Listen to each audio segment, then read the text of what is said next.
I consider Jesse James the worst man without any exception in America. He is utterly devoid of fear and has no more compunction about cold-blooded murder than he has about eating his breakfast. To some, he was a ruthless criminal. To others, he was a hero. It's hard to find a more controversial figure in American history. He was the symbol of the rift between North and South during the American Civil War, a conflict that marked him forever, so much so that he made his life a perpetual revenge against those who had defeated him. He chose the path of crime, robbing a plethora of banks, stagecoaches, and locomotives, the most mythical outlaw of the American West. His name was Jesse James, and his only goal was revenge. To find out more about his incredible life, I invite you to plunge with me into the heart of the Far West. An epic that begins with blood, pain, and a profound sense of injustice.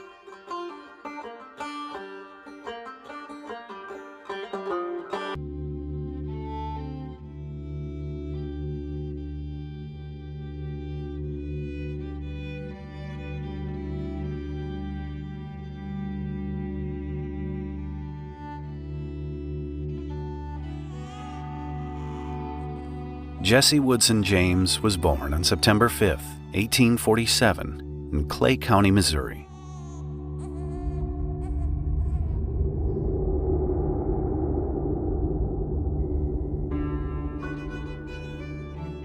A few years earlier, his parents, Robert and Zerelda James, decided to settle in the area.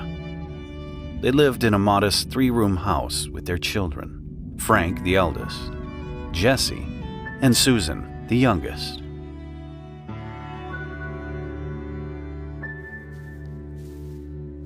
The James family made their living from hemp farming and, like some other regions of the South, depended on slavery. The year was 1848, and rumors were starting to spread throughout Missouri that the American West had large quantities of a particularly precious metal. The gold rush had begun.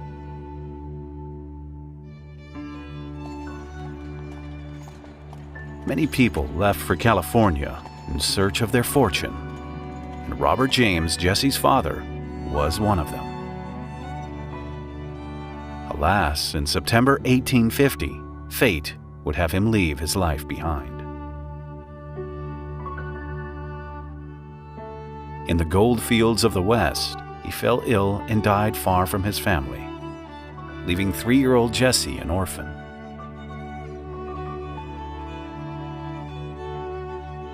Zerelda, now a widow, must raise her 3 children alone. A woman of strong character and determination, she does her utmost to look after her offspring. Unfortunately, after her husband's death, financial difficulties force her to abandon her farm, leaving Frank, Jesse, and Susan to another family. To regain her financial prosperity and her children, Zerelda decides to remarry. She married Dr. Reuben Samuel on September 12, 1855. Zerelda was reunited with her children and resumed her life on the farm. The James family seemed to be emerging from the storm.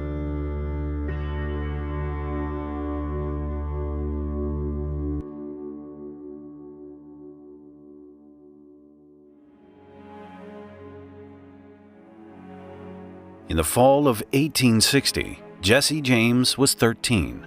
He went to school and enrolled for a new year. Little did he know that it would be his last. Before even reaching adulthood, young Jesse would be plunged into a fratricidal war that would tear his country apart. His life would soon become one of ceaseless conflict, after which he would crave nothing more than revenge. The American Civil War broke out in 1861, the day after the election of Abraham Lincoln, a Republican politician who was determined to abolish slavery. Since the beginning of the 19th century, the northern and southern states had been at odds on a number of economic, political, and cultural issues, and slavery was, let's say, the straw that broke the camel's back. The southern states, heavily dependent on slavery, immediately announced their intention. If Lincoln was elected, they would declare secession from the rest of the nation. Lincoln became president, and following their word, they formed a coalition as the Confederate States of America and went to war against the northern states, also known as the States of the Union.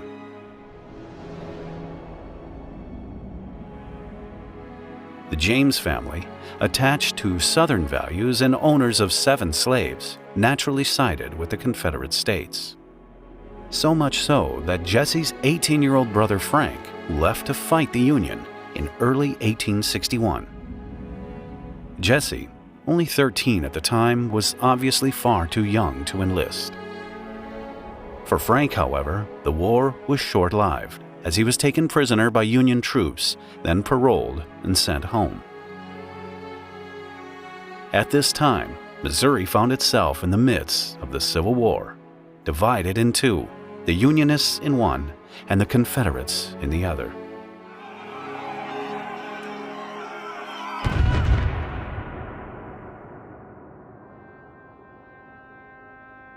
The two sides clashed in a series of bitter battles, resulting in guerrilla warfare pitting the bushwhackers, or guerrillas aligned with the southern states, against the Jayhawkers, guerrillas aligned with the Union. It was in this guerrilla context that Frank returned to the fight, joining a squad operating in Clay County in 1863. From time to time, Frank and his companions found refuge on the James farm, where Zerelda, deeply attached to the secessionist cause, welcomed them warmly. 15-year-old Jesse watches Frank and his comrades with envy. Apparently, he desperately tried to join them, but was turned down because of his age. A few months later, a Union troop raids the James farm, looking for Frank and his comrades. The Union soldiers questioned Reuben Samuel, Zerelda's new husband, at length and then tortured him by hanging him briefly from a tree. It is said they even whipped young Jesse as they passed. Not long before, Frank had fled into the woods to escape Unionist troops. By this time, he had already been through many adventures, until finally joining the guerrilla squad led by William Quantrill, one of the greatest bushwhackers. Under Quantrill's command, Frank James met the imposing Cole Younger, a guerrilla who had made a name for himself by ambushing and killing most of the militiamen who had murdered his father.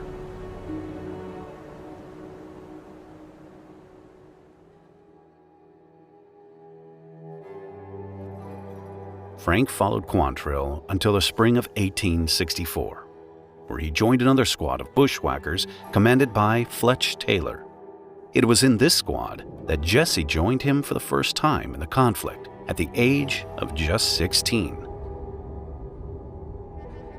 Most of the guerrillas in this squad were all under 21, like Little Archie Clement, an 18-year-old who would soon win Jesse's admiration.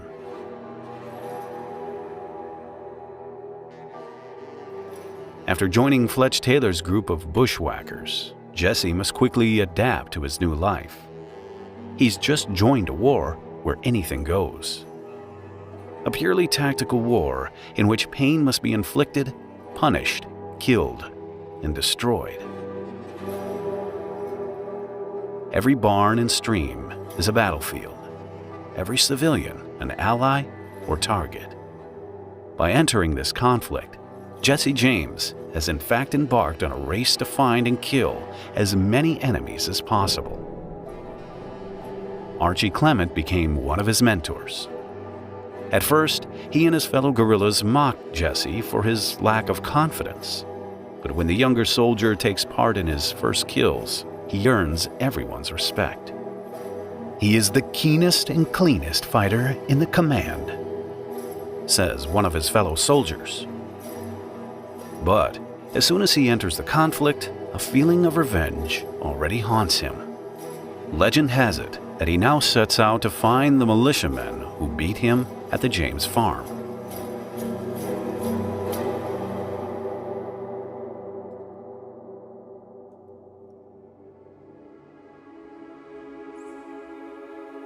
Later, Jesse and his brother Frank leave Fletch Taylor's squad and look for a new leader. That's when they meet Missouri's most ruthless bushwhacker,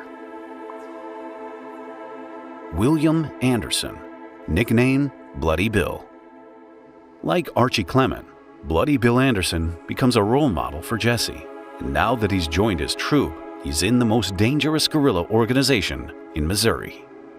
Jesse James admires the way his mentors instill fear in their victims. He wants to imitate them and earn their respect. He witnessed some of the cruelest scenes of barbarity, such as the time Anderson tortured a prisoner with a knife, cutting off both his ears, only to finish him off with a bullet to the head.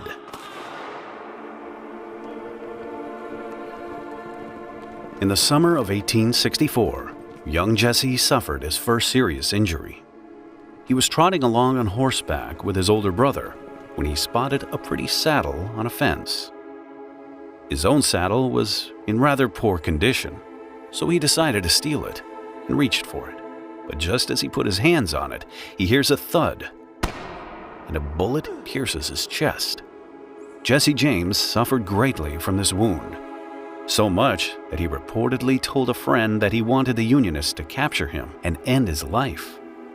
The wound turned out to be less serious than it seemed, however, as the bullet didn't hit any internal organs, and Jesse was able to get back in the saddle a month later.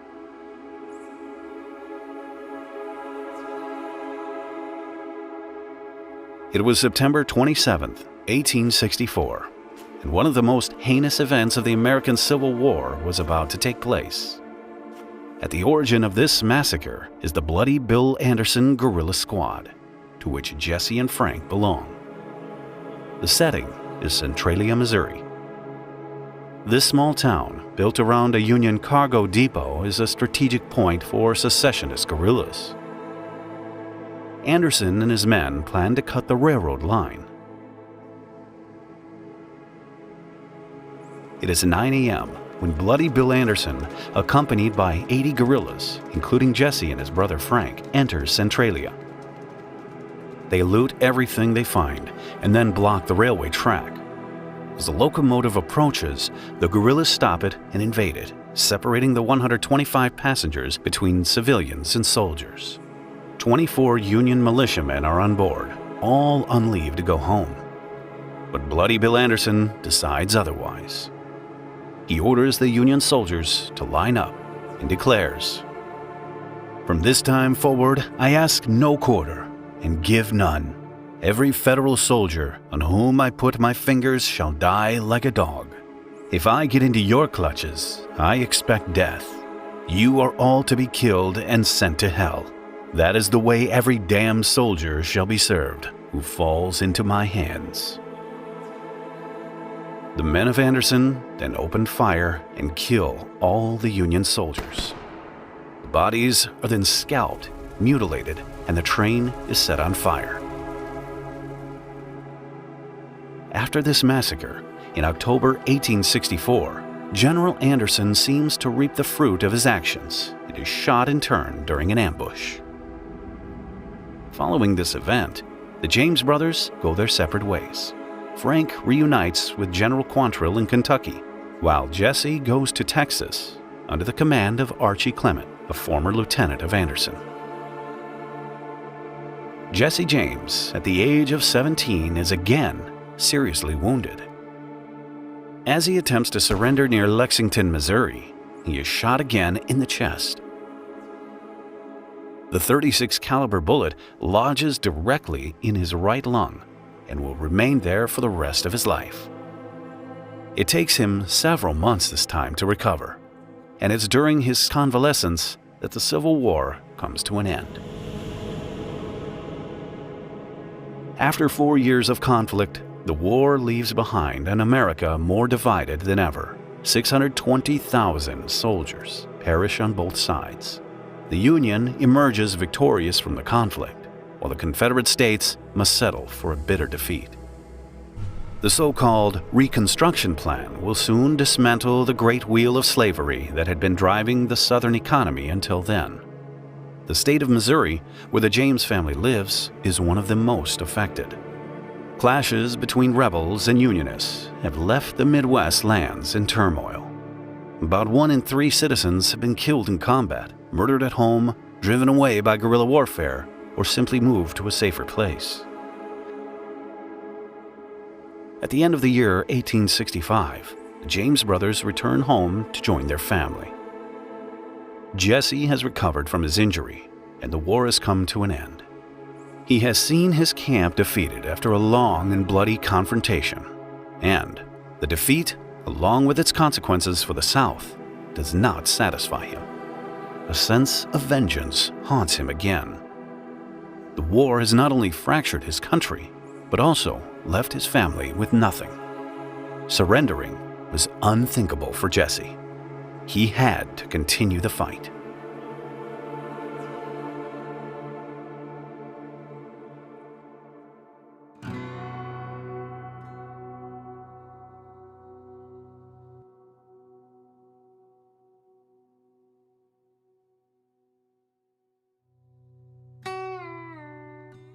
At the end of the winter of 1865-1866, the James brothers reside on the family farm. The war is over, and Jesse knows he must find a way to provide for his family. This conflict has stripped him and his loved ones, and he is determined to reclaim what he believes is rightfully his. Irritated by the oppressive presence of Union soldiers on his territory, he is resolved to defend himself, so he devises a plan and finds one.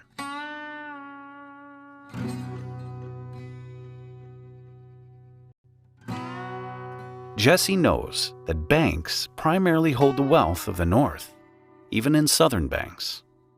Consequently, he thinks that robbing banks could be the best way to express his resentment, plundering banks and stealing from the Unionists.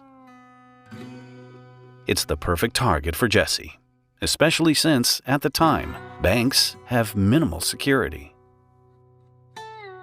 With peace restored, he and his brother joined their former war comrades, including Archie Clement, the leader of the group at the time. It is said that they participated together in the first armed bank robbery in broad daylight and during peacetime in the United States.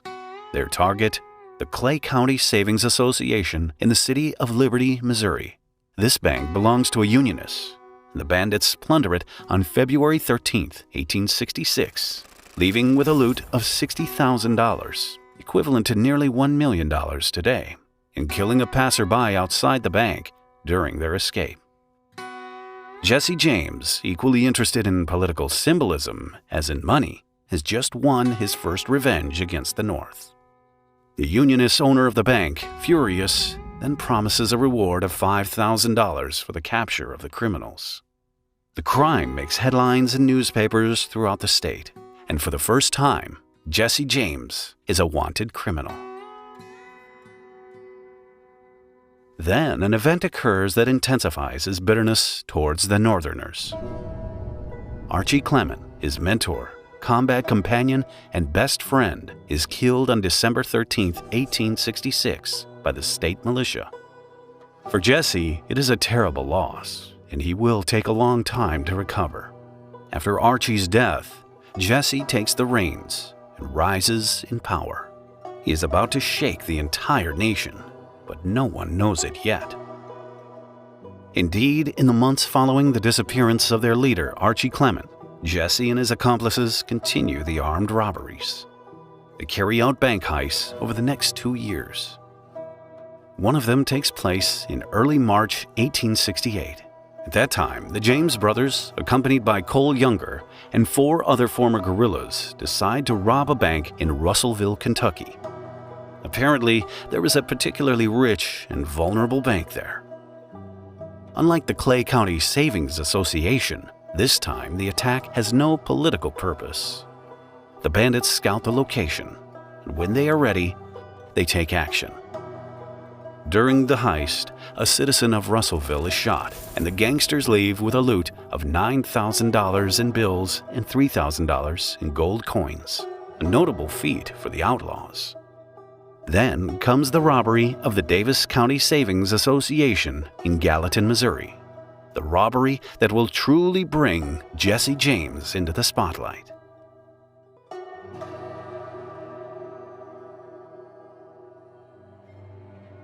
It is December 7th, 1869, and it is 12:30 p.m. when Jesse dismounts. At that moment, he arouses no suspicion among the residents of Gallatin. As he enters the bank, he sees an employee sitting at the back of the room in front of the safe. Jesse seems to be looking for a particular person. He carefully examines the cashier's face and continues to stare, as if on that day, money doesn't interest him. That's when he reaches under his coat, pulls out a revolver, and cocks the hammer. Cox caused the death of my brother Bill Anderson, and I am bound to have my revenge. Cox? But who was he talking about? In fact, Jesse believes he's dealing with Samuel Cox, the person responsible for the murder of his former leader and friend, Bloody Bill Anderson.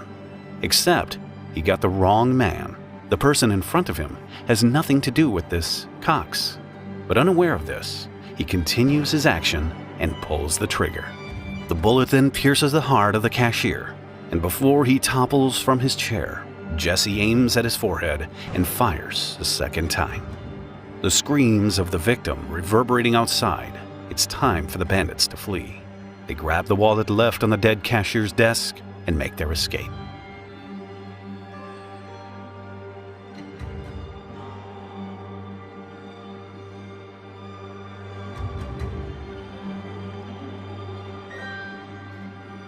During their horseback escape, the gangsters come under fire from the enraged residents of Gallatin and narrowly escape death. Ultimately, the robbery yields little money, and Jesse, convinced he has avenged his friend Bloody Bill, has actually killed an innocent bystander. Following the Gallatin heist, Jesse James is labeled an outlaw for the first time in the press, and the governor of Missouri, Thomas Crittenden, remember this name, offers a reward for his capture.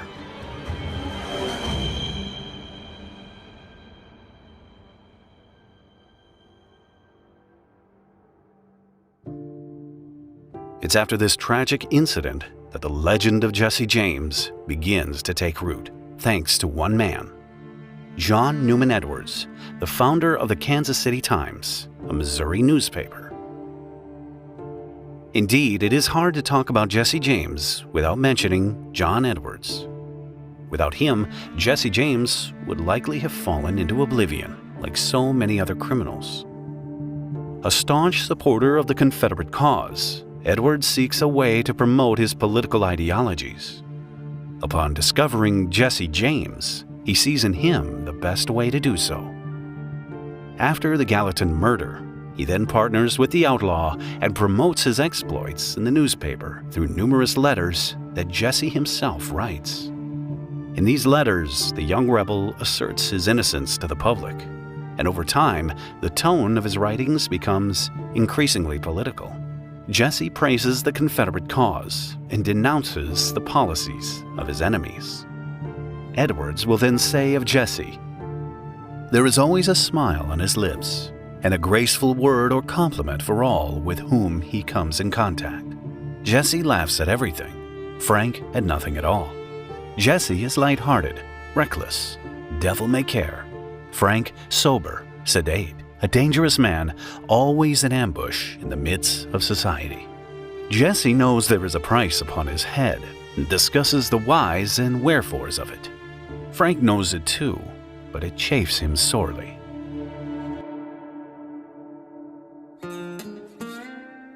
Subsequently, the James brothers joined forces with the younger brothers, Cole, John, Jim, and Bob, forming the James Younger Gang, which also included Clell Miller and other former bushwhackers.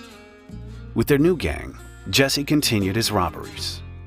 One of them took place on June 3, 1871, in Iowa. On that day, Jesse and his brother Frank, Cole Younger, and Clell Miller entered the town of Corydon. The streets were deserted, as the majority of the townspeople had gathered in the churchyard to listen to a renowned speaker. Jesse and his gang calmly headed to the bank, where only the cashier was present. Needless to say, the robbery was a piece of cake for the outlaws. They took around $6,000 from the safe and departed. On their way back, they passed by the locations where the speaker was addressing the crowd, but no one paid attention to them. One of the gang members had enough and confessed their crime to the crowd. Jesse and his accomplices then left the scene as if nothing had happened. However, this insolence would not go without consequences, as the owner of the robbed bank enlisted the services of the Pinkerton's National Detective Agency, a detective agency that would soon embark on the hunt to find Jesse James. The James Younger gang resurfaced in April 1872 to rob a bank in the town of Columbia, Kentucky. The heist was carried out by Jesse, Frank, Cole Younger, his brother John, and Clell Miller. This time, the loot was quite meager, ranging between $600 and $1,500. During the robbery, Jesse James and Cole Younger had killed the bank cashier. The reason? He refused to open the safe. In September of the same year, the bandits struck again, targeting the safe at a fair in Kansas City. Jesse James, Cole, and John Younger were involved, and it's safe to say the robbery was particularly botched. Amidst the thousands of people at the fair, the bandits managed to seize only a paltry loot, around $900, and during their escape, they accidentally trampled and killed an unfortunate young girl with their horses. As time passed, the authorities still couldn't put an end to Jesse and his gang. At that point, they had no idea of what was to come. Jesse James, in his quest for vengeance, now aimed to target the very arteries of the Union: railroads.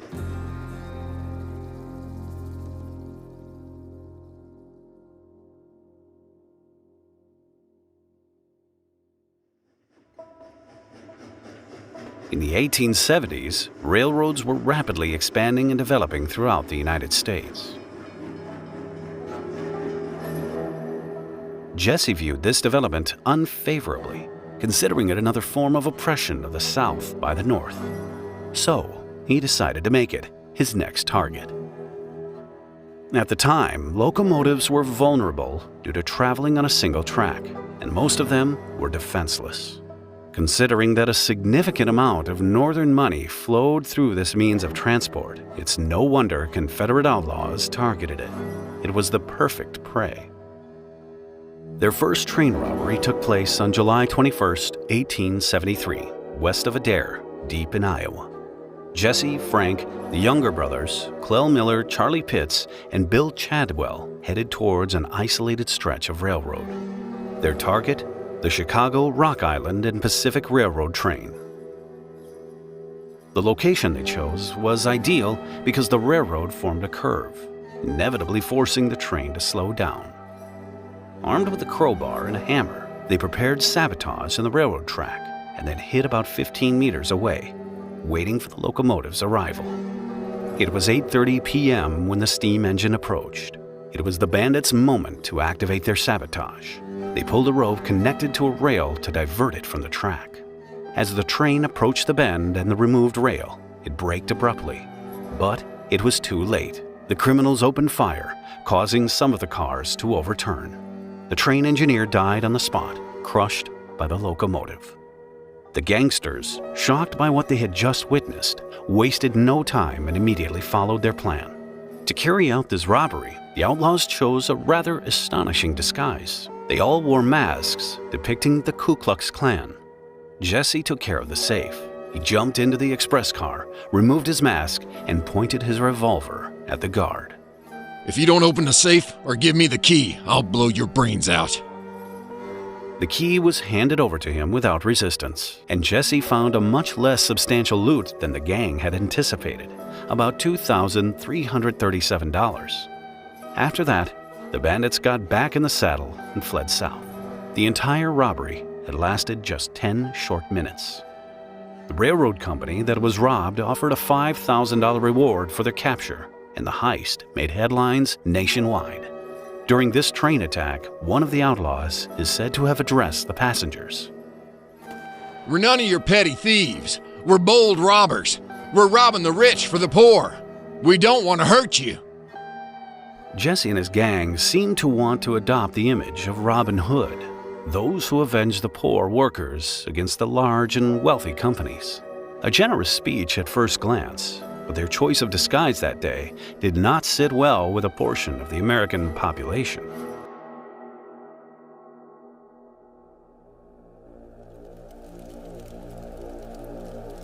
The Ku Klux Klan had indeed been eradicated in the South by President Ulysses Grant, and the use of the mask by the bandits was, so to speak, controversial. Despite this, Jesse James reinforced his reputation as a notorious outlaw. In the southern states, he was no longer considered a criminal, but rather a hero. His devotion to the Confederate cause was beyond question, and the stagecoach robbery between Malvern and Hot Springs in Arkansas on January 15, 1874, was the perfect demonstration. On that day, Jesse and his gang stole a watch from a Confederate veteran. Not knowing until later that he had once defended the Confederacy, they immediately returned it. They claimed not to want to rob Confederate veterans, but Northern men who had driven them to outlawry, and they intended to make them pay for it. On January 31, 1874, the James Younger gang robbed its second train. The heist took place in Gads Hill, Missouri, with the James brothers, Cole, John, and Bob Younger in the gang at the time. The night before, the gang had spotted several men walking on the train platform. To carry out their mission, the outlaws captured and tied them up.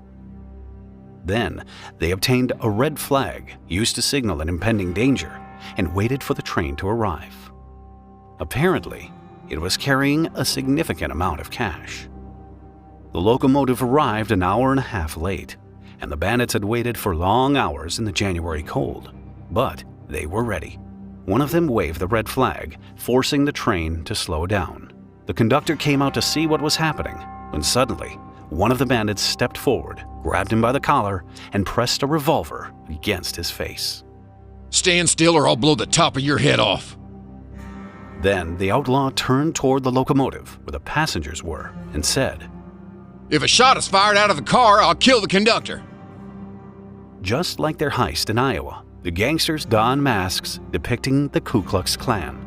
In reality, their plan mirrors their initial train robbery. Inside, the vault keeper, revolver in hand, anxiously awaits the arrival of the criminals. A masked face then appears in the doorway, and the keeper aims his weapon, freezing in place. To his astonishment, there aren't just one, but two bandits standing before him. At that moment, one of them points his rifle at the keeper's chest. Give me your pistol, you son of a bitch! The keeper, unwilling to play the hero, complies immediately and hands over the vault key. The outlaws make off with approximately $1,080. After emptying the vault, the criminals move through the passenger rows, robbing them of their money and jewelry. Interestingly, they carefully inspect the hands of each man, declaring to the passengers that they have no intention of robbing workers or ladies, and that their sole interest lies in the money and valuables of the gentlemen in hats. Once the train passengers have been relieved of their belongings, the outlaw group makes a quick escape, disappearing before the locomotive even starts moving again. In total, they had stolen nearly $2,000. Strangely, in their wake, the bandits leave a press release for a local newspaper stating, "The most daring robbery on record. The southbound train on the Iron Mountain Railroad was robbed here this morning by 5 heavily armed men and robbed of blank dollars." The continuation of the press release describes in great detail the events following the heist, showing that everything unfolded as planned. Jesse James and his gang have just pulled off their second train robbery. Nothing seems to be able to stop them, With each heist, they refine their skills, and they show no signs of slowing down.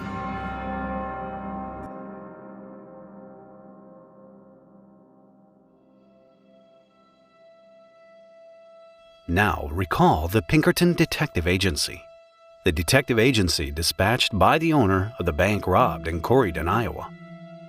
Well, the Adams Express Company, the company that owned the burglarized safe at Gads Hill, also reaches out to them. They are determined to apprehend the James Younger gang, and for this, they turn to the head of the agency, Allan Pinkerton. At that time, Allan Pinkerton is the most famous private detective in the country.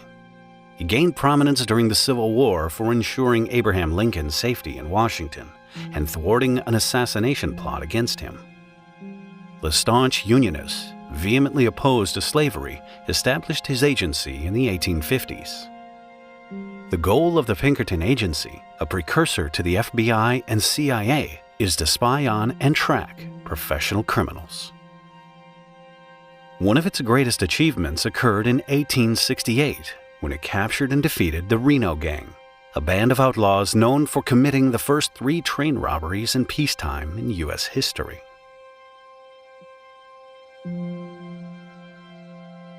After the Gads Hill heist, the Adams Express Company contacts Allan Pinkerton. His mission is to take down Jesse James. For this, he dispatches one of his most talented agents, Detective Joseph Witcher. His objective: to go to Clay County, infiltrate the James farm, and gather as much information as possible. However, things prove more challenging than expected upon arrival. Local law enforcement refuses to assist the agent, leaving him no choice but to disguise himself as a farm laborer to collect the needed intelligence. Even in this guise, he struggles to obtain what he's looking for. Witcher, being a northerner, finds himself in hostile territory. Jesse James has many friends ready to defend him in Clay County. And in the South, he's regarded as a hero for avenging the Confederates through his numerous heists. Adding to the challenge, very few people know what he looks like. If you hadn't grown up with Jesse James or fought alongside him, you wouldn't know his appearance. In the end, all the authorities have are eyewitness descriptions, which are, shall we say, only very random and fluctuating. The most incredible part of it all is that even his own son, whom he would have later, didn't know his real name. For Witcher, the task is far from easy. Persisting, he manages to find what he's seeking: the location of the James farm. To infiltrate, Witcher intends to pose as a laborer looking for work. Upon arriving at the farm, Zerelda James welcomes him, and Witcher makes his request. He wants to work in her fields, but little does he know that his fair complexion and smooth hands will betray him. Witcher is confident, despite being warned by the former sheriff in the area who told him, "The old woman would kill you if the boys don't." What happens next is shrouded in mystery. All we know is that Joseph Witcher is found shot with 3 bullets along a rural road in Jackson County. 3 individuals, including Jesse James and his brother Frank, are believed to be responsible for the murder. Following Joseph Witcher's murder, Jesse falls into a deep rage. Nothing infuriates him more than being hunted. However, as days pass, the outlaw gradually calms down. He decides to marry his first cousin, Z. Mims, with whom he will have 2 children. During their honeymoon, rumors circulate that Jesse and his gang robbed several stagecoaches. It seemed that Jesse wasted no time. Meanwhile, Allan Pinkerton learns of Witcher's death. It marks one of his biggest failures. Determined to personally handle the matter, he seeks revenge against Jesse. The James Younger Gang continue their robberies, targeting a train near Muncie, Kansas this time. The heist takes place on December 8, 1874, and the bandits escape with a loot of $30,000, equivalent to $750,000 today. Everything seems to be going well for the 27-year-old Jesse, who has become one of the most successful outlaws of his time. He is known nationwide, making headlines thanks to Edwards, who glorifies him in his journal. Married to a woman he loves, Jesse has successfully thwarted the formidable Pinkerton agency. Who wouldn't feel invincible in his place? Yet, the game was far from won. His longtime enemies were preparing to strike back.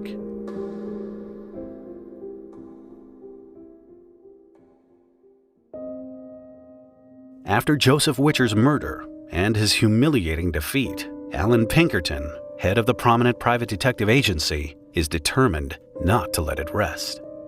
The end now justifies the means. He is willing to make an exception by operating outside the bounds of the law.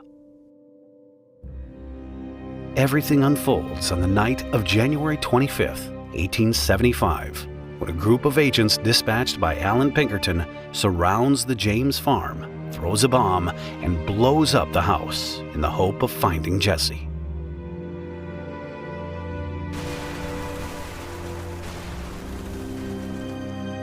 The consequences of this fire are devastating. Zerelda James, present that night, is seriously injured in her right arm and must undergo amputation. Archie, Jesse's 8-year-old half-brother, dies sometime after the explosion. As for Jesse and his brother Frank, well, they simply weren't there. Present just hours earlier, Pinkerton's agents narrowly missed them. Already angered by the detective's pursuit, Jesse becomes even more furious upon learning this news. For him, Alan Pinkerton and his agents are the oppressors of the North, the ultimate evil, individuals who violate the law in the interest of big businesses. They give him even more reasons to seek revenge, and the fact that the agents involved in the raid were never prosecuted after the incident only makes matters worse. His vengeance is swift.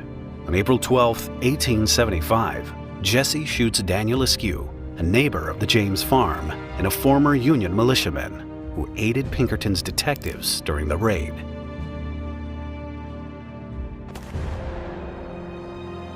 After this murder, Alan Pinkerton abandons the pursuit of the James Younger Gang, experiencing his greatest defeat. Jesse James had defied him like no one before, and Pinkerton's reputation was utterly ruined.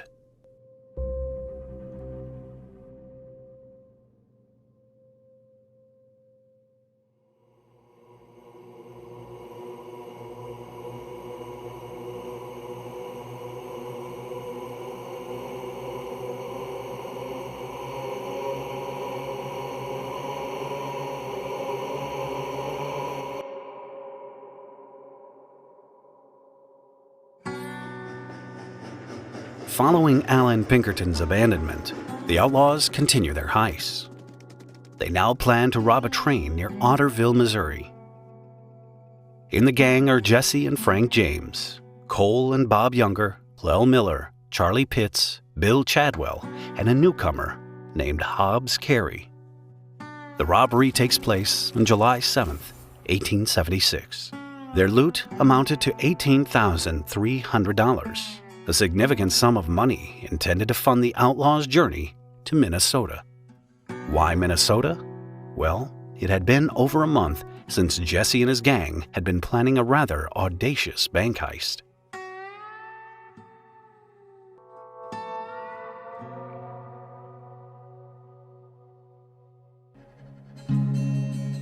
On the surface, committing a second robbery in such a short period seemed nonsensical. It would have been far too dangerous, especially after pulling off a train heist of such magnitude.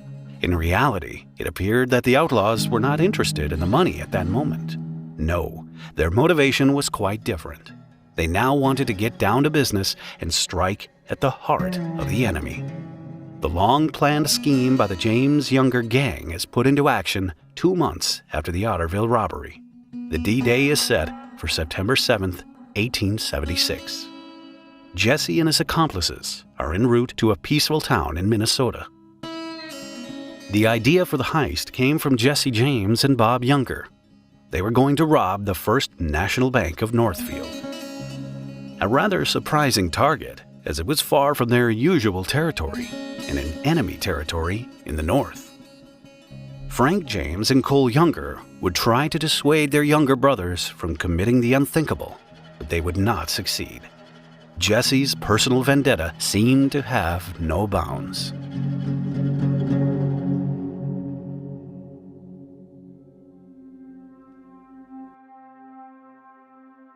The rural bank they targeted was not exceptionally wealthy. The outlaws chose it because it was associated with Adelbert Ames, the Unionist governor of Mississippi.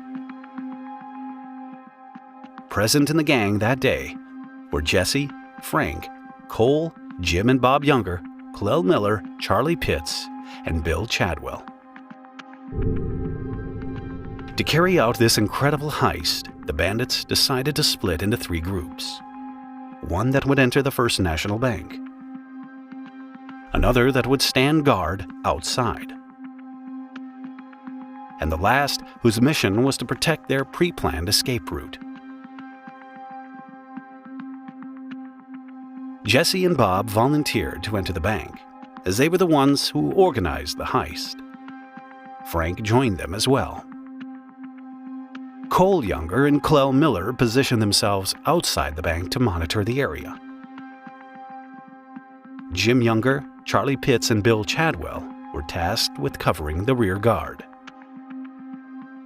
Their plan unfolded as follows. Jesse, Frank, and Bob would enter the town of Northfield first. They would cross the bridge leading to the town square around 1 in the afternoon. Cole Younger and Clell Miller would then enter the town. At that point, Jesse's group would enter the bank. Once Cole and Clell reached the outside of the building, Jim's group would enter Northfield and cover the escape route.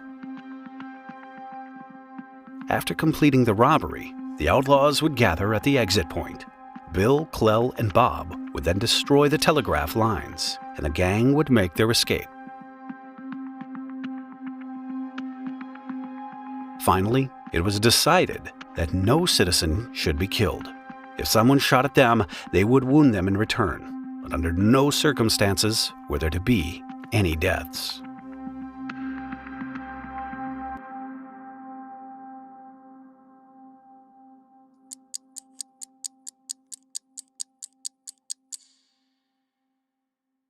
Jesse, Frank, and Bob crossed the bridge and headed towards the town square. There, they sat on crates and waited for Cole and Clell to make their appearance. Soon, the second group entered town. At exactly 2 p.m., Jesse, Bob, and Frank enter the First National Bank, oddly leaving the door slightly ajar. Cole and Clell arrive at the bank and dismount from their horses. Seeing the bank's front door ajar, Clell promptly closes it. The 2 men wait patiently outside. Cole strolls his horse down the middle of the street, pretending to adjust the saddle strap, while Clell smokes his pipe in front of the bank. Jim, Charlie, and Bill, on the other hand, reach their designated cover point and wait calmly on their mounts.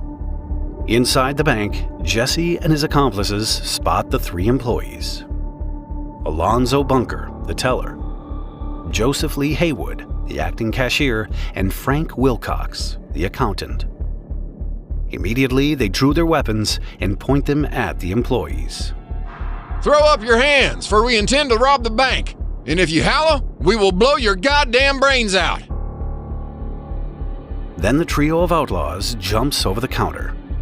Jesse asks Haywood if he is the cashier, and Haywood responds in the negative. The same question is posed to Bunker and Wilcox, but neither responds affirmatively.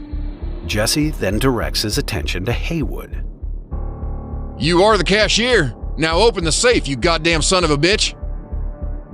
But Haywood refuses. Meanwhile, Frank heads toward the vault to inspect the safe, and Bob points his weapon at the two other employees. Frank is about to enter the room when suddenly Haywood throws himself at the door, attempting to lock him inside. Frank manages to get out just in time, but he is injured, with his arm and hand wounded. With the butt of his revolver, Bob strikes Haywood, who falls to the ground. The heist was off to a bad start. But outside, it wasn't any better. Indeed, two Northfield citizens quickly noticed the suspicious presence of Cole Younger and Clell Miller in the front of the bank. One of them approaches the establishment, but Clell prevents him by grabbing him by the collar. However, the individual has been able to see what was transpiring through one of the bank's windows. You son of a bitch, don't you holler! At that moment, Clell makes a serious mistake. Instead of pushing the individual into the bank to avoid arousing suspicion, he releases him outside. It doesn't take long for the Northfield resident to alert his fellow citizens. Get your guns, boys! They're robbing the bank! Robbery! Robbery! Clell then opens fire on the man, and the bullet narrowly misses his head. The robbery was going south. Cole and Clell mount their horses, start charging through the streets, and shout to their accomplices inside the bank. Get in! Get in! On the other side, Jim, Bill, and Charlie hear the first gunshot and immediately rush to the rescue, firing into the air as well to discourage the town's residents. Unfortunately for them, it is not enough. The citizens of Northfield had already armed themselves and began opening fire. Bullets are flying from all directions. Inside the bank, the first group still cannot find a way to open the safe. Haywood, after Bob's butt of the gun is still lying on the floor. That's when Jesse approaches him, kneels down, takes out a knife from his pocket, and places it on the cashier's neck. Open that door or we'll cut your throat from ear to ear. Haywood, though terrified, responds that Jesse can cut him since he absolutely can't open it. Irritated and frustrated, Jesse then makes a slight cut on Haywood's neck. He then points his revolver at Haywood and orders him once again to open the safe. The cashier finally responds that the safe is equipped with a timer and, as such, cannot be opened. Haywood was telling the truth. There was indeed a timer on the safe, but it wasn't activated. In fact, the safe hadn't been unlocked all this time, but the outlaws were unaware. At that moment, Bob busies himself putting all the scattered bills he finds into a bag. Frank, on the other hand, keeps an eye on Wilcox, the bank's accountant. For Bunker, the teller, this is the opportunity to make a getaway. He rushes toward the back door when Bob notices and starts chasing him. He fires a shot, hitting Bunker in the shoulder, causing him to stumble, but he manages to get up and escape. Cole then walks in front of the bank and shouts at Jesse, Frank, and his brother Bob. Hurry up! They've given the alarm! Bullets continue to fly in all directions. Cole defends himself as best he can. At that moment, he sees a young man in the middle of the street, paralyzed by fear.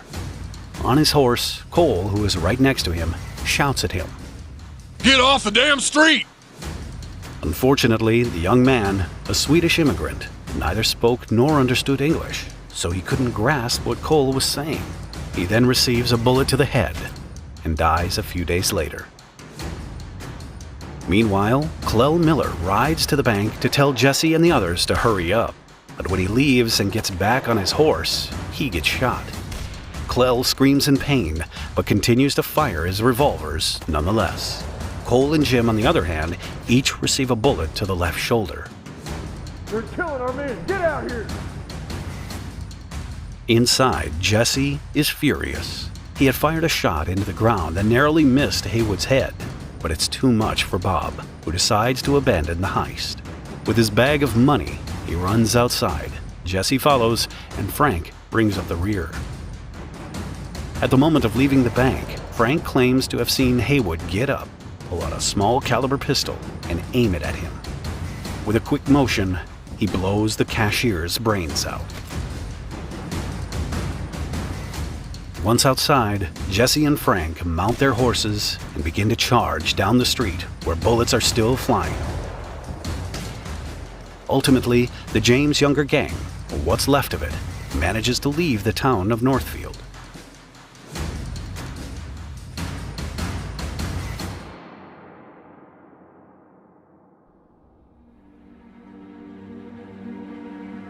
The heist was a total failure.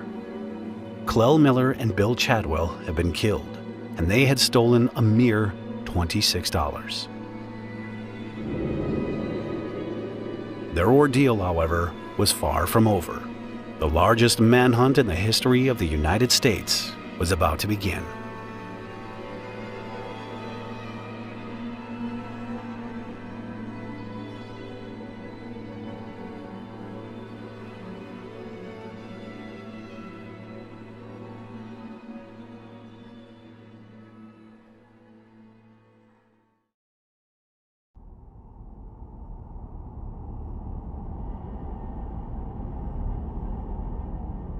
The townspeople of Northfield had stood up to the formidable James Younger Gang. However, now that they had chased them out of the town, they were not about to let them off the hook. Their mission? Capture the gangsters and make them pay. The news of their pursuit spread throughout the country, and at least 1,000 people were mobilized in a historic manhunt. On the run, the fugitives gallop as fast as their horses can take them, heading south. After a week, the outlaws are still on the run, but in dire straits. Their horses gone, they are now on foot, headed west. The Younger brothers are wounded, some have lost their coats, suffering from the cold, and they are all terribly hungry.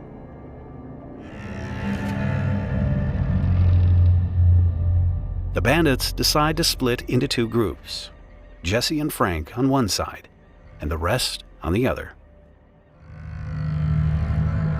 During their escape, the James brothers are exhausted, but continue relentlessly walking toward Dakota territory. Finally, after covering hundreds of kilometers in hostile territory and evading over 1,000 pursuers, Jesse and Frank emerge from the ordeal unscathed.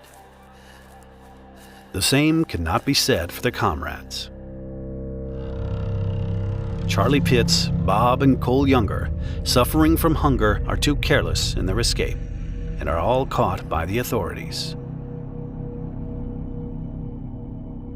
A shootout occurs, and Charlie Pitts dies in the confrontation. The Younger brothers, seriously wounded, will soon be sentenced to spend the rest of their lives in prison. During their time behind bars, however, they remained loyal to the Jameses, never once betraying them.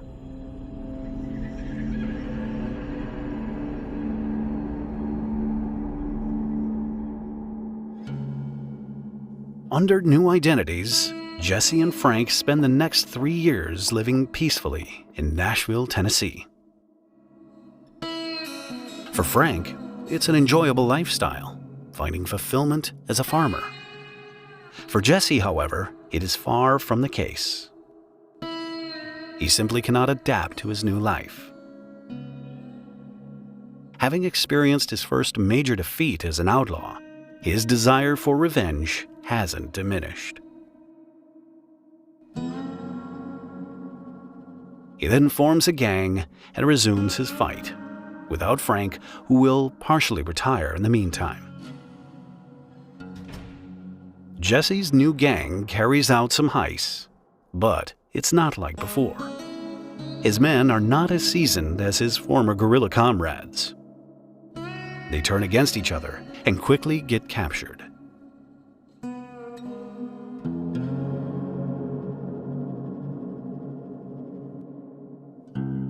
During this period, Jesse is still wanted nationwide. It is said that at this time, he became increasingly suspicious of his men, to the extent that he allegedly killed one of them. In the spring of 1880, one of his friends introduces him to two young brothers from Missouri, Charlie and Robert Ford. Jesse quickly befriends Charlie, the older brother, and recruits him into the gang.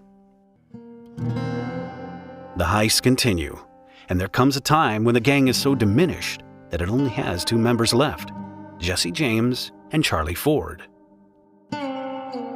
With a bounty of $5,000 on his head, Jesse must continue to watch his back.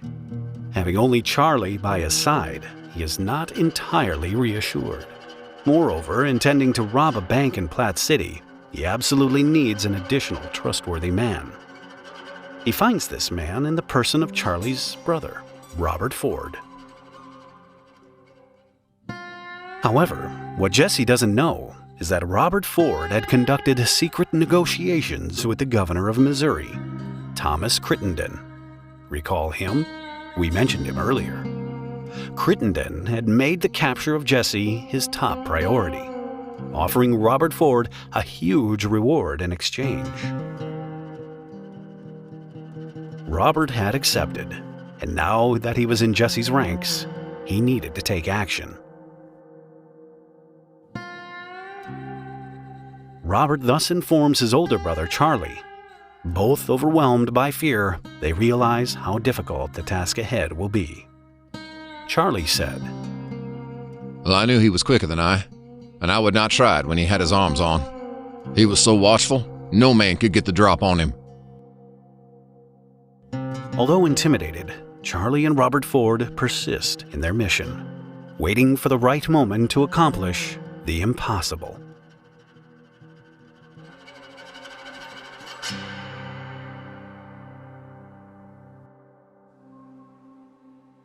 April 3rd, 1882. Jesse and the Ford brothers are preparing to carry out their bank robbery in Platte City. Before that, the outlaw trio has breakfast at the Jameses' house in St. Joseph, Missouri. After a meal, Jesse and Charlie go to the stable to feed the horses. Upon their return, they enter the living room where Robert is. Jesse is not comfortable at that moment. He feels hot in his attire, so he takes off his coat, unbuttons his vest, and throws them onto his bed. Then he exclaims loudly, I guess I'll take off my pistols for fear somebody'll see 'em if I walk in the yard. He unbuckles his belt and places his revolvers on the couch. His wife Z and children are in the next room. Jesse then looks up, sees a painting in the living room, and sets about dusting it.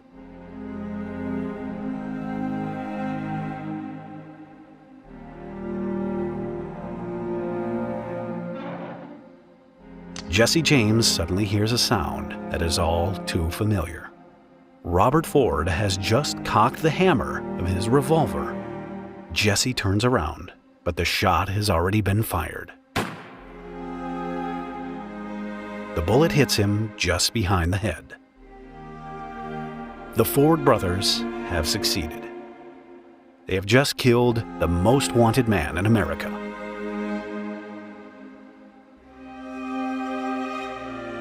The news of Jesse James's murder then makes headlines in newspapers across the country. Over 2,000 people attend the funeral of the infamous outlaw in the hopes of catching a glimpse of his corpse. At that time, many already considered him a hero, but the circumstances surrounding his death had now elevated him to the status of a martyr. After the assassination of Jesse James, Charlie and Robert Ford will surrender to the authorities, who will charge them with first-degree murder. They will later plead guilty, be sentenced to death by hanging, and receive a pardon from Governor Crittenden, all on the same day. In the end, they will receive only a portion of the reward and then flee the state of Missouri. They will perform as a spectacle, reenacting the murder on stage nationwide. Charlie Ford, suffering from tuberculosis and addicted to morphine, will commit suicide on May 6, 1884, in Richmond. As for Robert Ford, he will never escape his reputation as a coward who assassinated Jesse James. He will be shot in a saloon 10 years later. His killer will be sentenced to life in prison, but will later be pardoned by the governor of Colorado after 7,000 people signed a petition in favor of his release. After the death of his younger brother, Frank James will surrender to the authorities and be tried for murder in Missouri. He will be declared not guilty, as in 2 other cases for which he will be tried. Once free, he will retire to lead a quiet life on his family's farm. He will die in 1915 in the room where he was born. Jesse's wife, on the other hand, will die alone and ruined.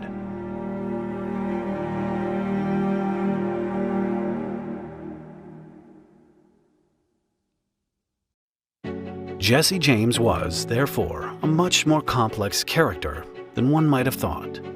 He wasn't just a simple outlaw stealing for money. He fought for a political cause. Throughout his life, Jesse led it with a sense of vengeance against those who had once defeated him. His example ultimately shows us how the conflicts of an era and the journey of a lifetime can change a man's heart.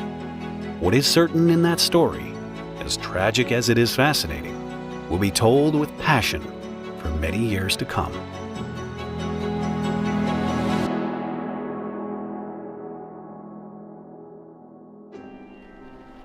Our journey in the Wild West has now come to an end. Thank you for your time. I hope you enjoyed this story. If you did, feel free to like this video and share it. I would be very grateful. Also, know that I greatly appreciated your support in the last video. If you have any critiques, don't hesitate. That's how I can improve. All right, we'll see each other as soon as possible. Take care and see you soon.